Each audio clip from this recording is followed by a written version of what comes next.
श्री राम लक्ष्मण का संक्षिप्त चरित्र तथा लक्ष्मण चल का महात्म्य। मोहिनी बोली, पुरोहित जी, गोकर्ण तीर्थ का पापनाशक महात्म्य मैंने सुना, अब लक्ष्मण तीर्थ का महात्म्य बताने की कृपा करें। पुरोहित वसु ने कहा, प्राचीन काल की बात है, ब्रह्मा आदि देवताओं की प्रार्थना करने पर साक्षात लक्ष्मीपति भगवान विष्णु ही राजा दशरथ से 4 स्वरूपों में प्रकट हुए। वे ही राम लक्ष्मण आदि नामों से प्रसिद्ध हुए। देवी तत्पश्चात कुछ काल के अनंतर मुनीश्वर विश्वामित्र अयोध्या में आए। उन्होंने अपने यज्ञ की रक्षा के लिए श्री राम और लक्ष्मण को राजा से मांगा। तब राजा दशरथ ने मुनि के शाप से डरकर अपने प्राणों की भी प्रिय पुत्र श्री राम और लक्ष्मण को उन्हें सौंप दिया। तब वे दोनों भाई मुनीश्वर विश्वामित्र के यज्ञ में जाकर उनकी रक्षा करने लगे। श्री राम ने ताड़का सहित सुबाहु को मारकर मरीचि को मानवास्त्र से दूर फेंक दिया। फिर मुनि ने उनका बड़ा सत्कार किया। तदनंतर विश्वामित्र जी उन्हें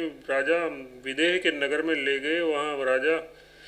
वहाँ महाराज जनक ने विश्वामित्र जी का भली भांति सत्कार करके उनसे पूछा, महर्षि, ये दोनों बालक किस क्षत्रिय कुल नरेश के पुत्र हैं? तब मुनीश्वर विश्वामित्र ने राजा जनक को ये बताया कि ये दोनों भाई श्री राम और लक्ष्मण महाराज दशरथ के पुत्र हैं। ये सुनकर विदेह राज जनक बड़े प्रसन्न हुए। फिर महर्षि विश्वामित्र जनक से बोले, इन्हें वह धनुष्य दिखाओ जो महादेव जी की धरोहर है और सती के स्वयंवर के लिए तोड़ने की शर्त के साथ रखा गया है।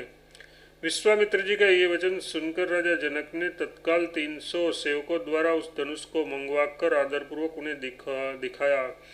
श्री राम ने महादेव जी के उस धनुष को उसी क्षण बाएं हाथ से उठा लिया और उस पर प्रत्यंचा चढ़ाकर खींचते हुए सहसा उसे तोड़ डाला।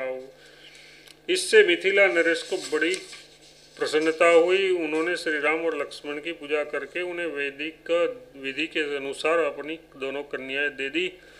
मुनिवर विश्वामित्र से ये जानकर कि राजा दशरथ के 2 पुत्र और हैं, जनक ने उन पुत्रों के साथ महाराज को बुलवाया और अपने भाइयों की 2 पुत्रियों का उन दोनों भाइयों के साथ विवाह कर दिया। तदनंतर मिथिला नरेश के द्वारा भलीभांति सम्मानित हो मुनि की आज्ञा ले अपने 4 विवाहित पुत्रों के साथ महाराज दशरथ अयोध्यापुरी के लिए प्रस्थित हुए। मार्ग में श्री रामचंद्र जी ने भृगुपति परशुराम जी के गर्व को शांत किया और पिता तथा भाइयों के साथ वे बहुत वर्षों तक आनंदपूर्वक रहे। तदनंतर राजा दशरथ ये देखकर कि मेरे पुत्र श्री राम जानने योग्य सभी तत्वों को जान चुके हैं, उन्हें प्रसन्नतापूर्वक युवराज पद पर अभिषिक्त करने के लिए उद्यत हुए। ये जानकर राजा की सबसे अधिक प्रियतमा छोटी रानी कैकेयी ने हठपूर्वक राम के राज्याभिषेक को रोका और अपने पुत्र भरत के लिए उस अभिषेक को पसंद किया। सुबह तब माता कैकेयी की प्रसन्नता के लिए पिता की आज्ञा ले श्री रामचंद्र जी अपनी पत्नी सीता और भाई लक्ष्मण के साथ चित्रकूट पर्वत पर चले गए और वहीं मुनिवेश धारण करके उन्होंने कुछ काल तक निवास किया। इधर भरत जी पिताजी के मरने का समाचार सुनकर अपने नाना के घर से अयोध्या आए। यहाँ उन्हें मालूम हुआ कि पिताजी हाराम की रट लगाते हुए परलोकवासी हुए हैं। तब भरत जी ने कैकेयी को धिक्कार देकर श्री रामचंद्र जी को लौटा लाने के लिए वन को प्रस्थान किया, किंतु वहां से श्री राम ने भरत को अपनी चरण पादुका देकर अयोध्या लौट दिया। श्री राम क्रमशः अत्रि, सुतीक्ष्ण तथा अगस्त के आश्रमों पर गए। इन सब स्थानों में 12 वर्ष बिताकर श्री रघुनाथ जी भाई और पत्नी के साथ पंचवटी में गए और वहां रहने लगे। जनस्थान में शूर्पणखा नाम की राक्षसी रहती थी। श्री राम की प्रेरणा से लक्ष्मण ने उनकी नाक काटकर उसे विकृत बना दिया। तब उस राक्षसी से प्रेरित होकर युद्ध के लिए आए हुए 14,000 राक्षसों सहित खर, दूषण और त्रिशरा को श्री रामचंद्र जी ने नष्ट कर दिया। ये समाचार सुनकर राक्षसों का राजा रावण वहां आया। उसने मारीचि को सुवर्णमय मृग के रूप में देखकर उसके पीछे दोनों भाइयों को आश्रम से दूर हटा दिया और सीता को हर लिया। उस समय जटायु ने उसका मार्ग रोका, परंतु रावण उसे मारकर सीता को लंका में ले गया। दोनों भाई श्री राम और लक्ष्मण जब लौटकर आश्रम पर आए तो सीता का हरण हो चुका था। अब वे सब और उनकी खोज करने लगे। मार्ग में जटायु को गिरा देख उसके मरने पर दोनों भाइयों ने उनका दाह संस्कार किया। फिर कबंध को मारकर सबरी पर कृपा की। वहां से रुष्कमुख पर्वत पर आए। तत्पश्चात हनुमान जी के कहने से अपने मित्र वानरराज सुग्रीव के शत्रु बलि का वध करके श्री राम जी ने सुग्रीव को राजा बनाया। फिर सुग्रीव की आज्ञा से सीता की खोज के लिए सब और वानर गए। हनुमान आदि वानर सीता को ढूंढते हुए दक्षिण समुद्र के तट पर गए। वहां संपाति के कहने से उन्हें ये निश्चित हो गया कि सीता जी लंका में हैं। तदनंतर अकेले हनुमान जी समुद्र के दूसरे तट पर बसी हुई लंकापुरी में गए और वहां रामप्रिया सती सीता को उन्होंने देखा तथा श्री रामचंद्र जी की अंगूठी उन्हें देखकर अपने प्रति उनके मन में विश्वास उत्पन्न किया। फिर उन दोनों भाइयों का कुशल समाचार सुनाकर उसने उनसे चूड़ामणि प्राप्त की। तदनंतर अशोक वाटिका को उजाड़ कर सेना सहित अक्षय कुमार को मारा और मेघनाथ के बंधन में आकर रावण से वार्तालाप किया। तदनंतर संपूर्ण लंकापुरी को जलाकर पुनः मिथिलेश नंदिनी सीता का दर्शन किया और उनकी आज्ञा ले समुद्र लांघकर श्री रामचंद्र जी से उनका समाचार निवेदित किया। सीता राक्षस राज रावण के निवास स्थान में रहते हैं, ये सुनकर श्री रामचंद्र जी भी वानर सेना के साथ समुद्र के तट पर पहुंचे। फिर समुद्र की ही अनुमति लेकर उन्होंने महासागर पर पर्वतीय शिखा खंडों से पुल बांधा और उसके द्वारा दूसरे तट पर पहुंचकर सेना की छावनी डाली। तदनंतर अपने छोटे भाई विभीषण के समझाने पर भी रावण को ये बात नहीं रची कि सीता अपने पति को वापस दे दी जाए। रावण ने विभीषण को लात से मारा और विभीषण श्री रामचंद्र जी की शरण में गया। तब श्री रामचंद्र जी ने लंका को चारों ओर से घेर लिया। तदनंतर रावण ने क्रमशः अपने मंत्रियों, अमात्यों, पुत्रों और सेवकों को युद्ध के लिए भेजा, किंतु वे सब श्री राम, लक्ष्मण तथा कपीश्वरों द्वारा नष्ट कर दिए गए। लक्ष्मण ने इंद्र विजयी मेघनाथ को तीखे बाणों से मार डाला।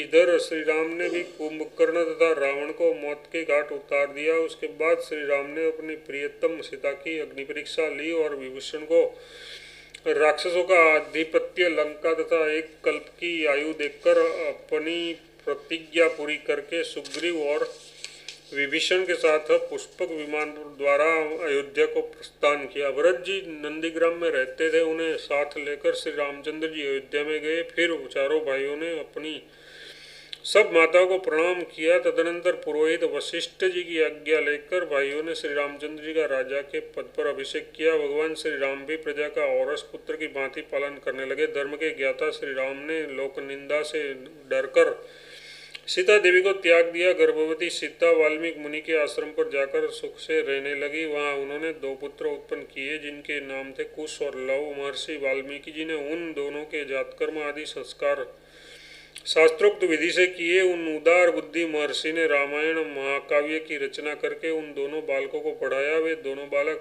मुनियों के यज्ञों में रामायण गान करते थे, उसके कारण उनकी सर्वत्र ख्याति फैल गई। एक समय श्री रामचंद्र जी का अश्वमेध यज्ञ प्रारंभ होने पर वे दोनों भाई कुश और लव उन यज्ञ में गए। वहां उन दोनों ने मुंह से अपने चरित्र का गान सुनकर श्री रामचंद्र जी बड़े प्रसन्न हुए। उन्होंने यज्ञ सभा में सीता के साथ महर्षि वाल्मीकि को बुलवाया। जगदम्बा सीता ने वहां आकर अपने दोनों पुत्र श्री रामचंद्र जी को सौंप दिए और स्वयं उन्होंने पृथ्वी के विवर में प्रवेश किया। ये एक अद्भुत घटना हुई। तब से श्री रामचंद्र जी केवल ब्रह्मचर्य का पालन करते हुए इस पृथ्वी पर यज्ञानुष्ठान में ही लगे रहे। तदनंतर एक समय काल और दुर्वासा मुनि श्री रामचंद्र जी के पास आए। भद्रे काल को ब्रह्मा जी ने भेजा था और वे श्री रामचंद्र से वैकुंठ धाम में पधारने के लिए प्रार्थना करने के लिए आए थे। उन्होंने एकांत में आकर श्री राम से कहा, इस समय कोई भी यहाँ न आवे। यदि कोई आए तो आप उसका वध कर डालें। श्री रामचंद्र जी ने ऐसा करने की प्रतिज्ञा की। तत्पश्चात रघुनाथ जी ने लक्ष्मण को बुलाकर कहा, तुम यहाँ द्वार पर खड़े रहो, किसी को भीतर न आने देना। यदि कोई भीतर प्रवेश करेगा तो वह मेरा वध्य होगा। तब लक्ष्मण बहुत अच्छा कहकर श्री रामचंद्र जी की आज्ञा के पालन में लग गए। इतने में ही महर्षि दुर्वासा राजद्वार पर लक्ष्मण के सामने आए।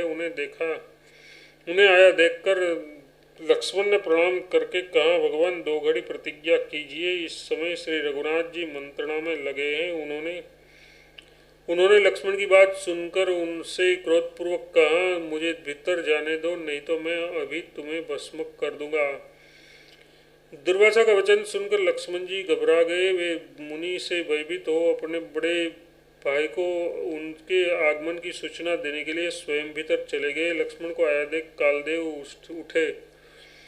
उनकी मंत्रणा पूरी हो चुकी थी। वे श्रीराम से बोले, आप अपनी प्रतिज्ञा का पालन कीजिए। ऐसा कहकर श्रीराम से विदा ले वे चले गए। तब धर्मात्मा में श्रेष्ठ भगवान श्री राम राजसभा से निकले और दुर्वासा मुनि को संतुष्ट करके उन्होंने प्रसन्नतापूर्वक उन्हें भोजन कराया। भोजन कराकर उन्हें प्रणाम किया और विदा करके लक्ष्मण से कहा, भैया लक्ष्मण, धर्म के कारण बड़ा भारी संकट आ गया, क्योंकि तुम मेरे वाद्य हो गए। देव भाग्य बड़ा प्रबल है। वीर, मैंने तुझे त्याग दिया, ये तुम्हारे लिए वध है। अब तुम यहाँ जहाँ चाहो चले जाओ। तब सत्य धर्म में स्थित रहने वाले श्री राम को प्रणाम करके लक्ष्मण जी दक्षिण दिशा में जाकर एक पर्वत के ऊपर तपस्या करने लगे। तदनंतर भगवान श्री राम श्री ब्रह्मा जी की प्रार्थना से साकेतपुरी और कौशल्या प्रांत के समस्त प्राणियों के साथ शांत भाव से अपने परमधाम को चले गए। उस समय सरयू के गोप्रतारक घाट में श्री राम का चिंतन करके जिन लोगों ने गोता लगाया, वे दिव्य शरीर धारण करके योगी दुर्लभ श्री राम धाम में चले गए। लक्ष्मण जी कुछ काल तक तप में लगे रहे, फिर तपस्या एवं योग बल से युक्त हो श्री राम का अनुगमन करते हुए अविनाशी धाम में प्रवेश कर गए।